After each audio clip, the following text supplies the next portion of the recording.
Social মিডিয়ায় গত কয়েকদিন আগে ভাইরাল হওয়া নোংরা ভিডিও নিয়ে অবশেষে মুখ খুললেন শফিকের বর্তমান গার্লফ্রেন্ড সোনালি। কী এমন বললেন তিনি, সেটা শুনলে আপনিও বিস্মিত হয়ে যাবেন।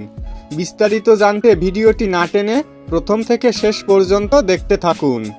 শফিকের নোংরা ভিডিও ভাইরাল হওয়ার সাথে সাথে রাতারাতি ছড়িয়ে পড়ে ফেসবুক, টিকটক, ইউটিউব ও অন্যান্য সোশ্যাল মিডিয়াতে। আর এই ভিডিওগুলোতে ভিউ ছাড়িয়ে যায় মিলিয়নের ওপরে, আর কমেন্ট হয় হাজার হাজার। তাই এইসব নিয়ে চুপ থাকতে পারলেন না শফিকের বর্তমান গার্লফ্রেন্ড সোনালি। তিনি বলেন, আমি প্রথমে আমার দর্শকের কাছে ক্ষমা চেয়ে নিচ্ছি, কারণ এই ভিডিওটি আমার ইচ্ছাতেই করা হয়েছিল।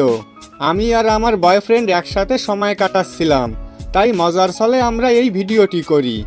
কিন্তু আমাদের এক বন্ধু আমার অজান্তেই আমার ফোন থেকে এই ভিডিওটি চুরি করে নেয় এবং আমার অনুমতি ছাড়াই সোশ্যাল মিডিয়ায় ভিডিওটি ভাইরাল করে দেয়।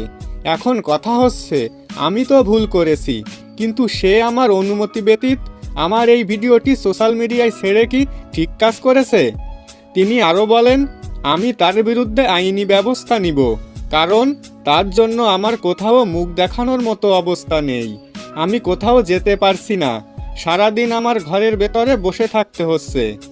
তো বন্ধুরা, বর্তমান সময়ে শুধু বয়ফ্রেন্ড বা গার্লফ্রেন্ড হলেই কি এরকম নোংরা ভিডিও করতে হবে?